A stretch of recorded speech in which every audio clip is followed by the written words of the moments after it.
সম্পত্তি রয়েছে এরকম একটি অভিযোগ করছে।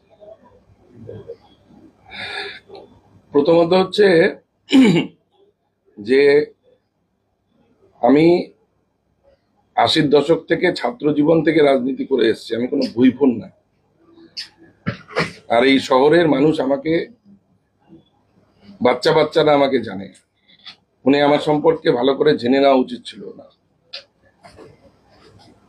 নতুন মন্ত্রী হয়েছেন, হয়তো চাপ নিতে পারছেন না, দলের মধ্যে ওনার চাপ রয়েছে, কোথায় কি বলছেন সেটা উনি ঠিক রাখতে পারছেন না, মানসিক সন্তুলন হারাচ্ছেন।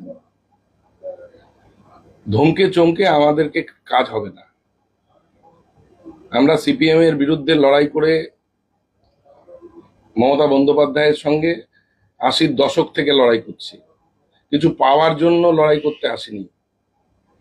ওনার কাছে যদি তথ্য থাকে, আমি ওনাকে চ্যালেঞ্জ করছি, উনি তথ্য মানুষের সামনে আনুন।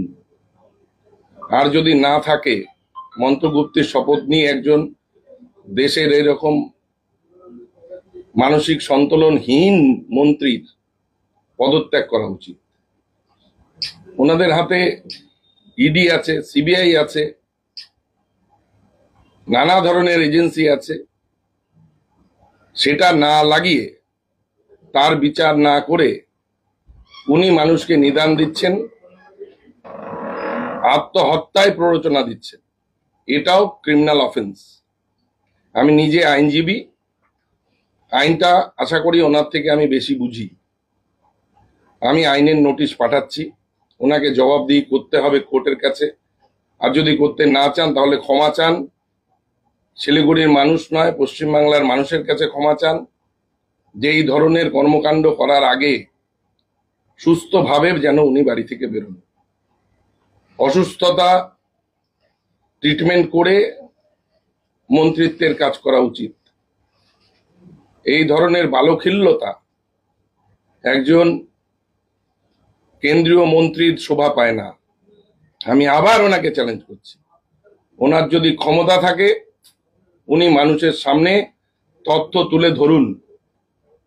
আর যদি না ধরেন, আমার আইনের উপরে আস্থা আছে, বিশ্বাস আছে, মানুষ আছে, তারা বিচার করবেন এবং শাস্তি ওনাকে পেতে হবে।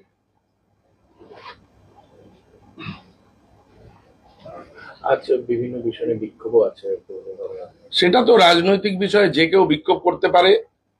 আমাদের রাজ্যে আইন শৃঙ্খলা, রাজ্যের রাজনীতির পরিবেশ, বহুদলীয় ব্যবস্থা সবটাই আছে, সেটা রাজনৈতিকভাবে ওনারা করতে পারেন।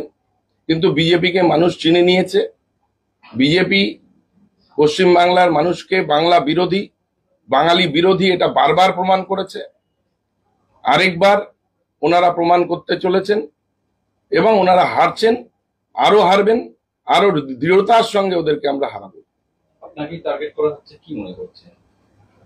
রাজনৈতিকভাবে পেরে উঠছে না, অরাজনৈতিক কথাবার্তা, যার কোনো ভিত্তি নেই, পাগলের প্রলাপ বকছেন, অস্থিরতা দলের মধ্যে এবং মন্ত্রিত্ব সামলাতে কোনোদিন অ্যাডমিনিস্ট্রেটিভ পদে ছিলেন কিনা আমি জানি না।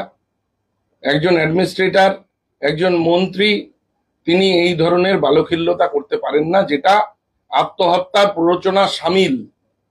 আমি বারবার বলছি, প্রত্যেকের উচিত, আমরা যারাই পাবলিকের কাজ করি, যারা জনপ্রতিনিধি, প্রত্যেকের উচিত যে কোনো কথা বলবার আগে, যে কোনো বাক্য ব্যবহারের আগে সংযত হওয়া উচিত এবং তার প্রকৃত তথ্য মানুষের কাছে পৌঁছানো উচিত।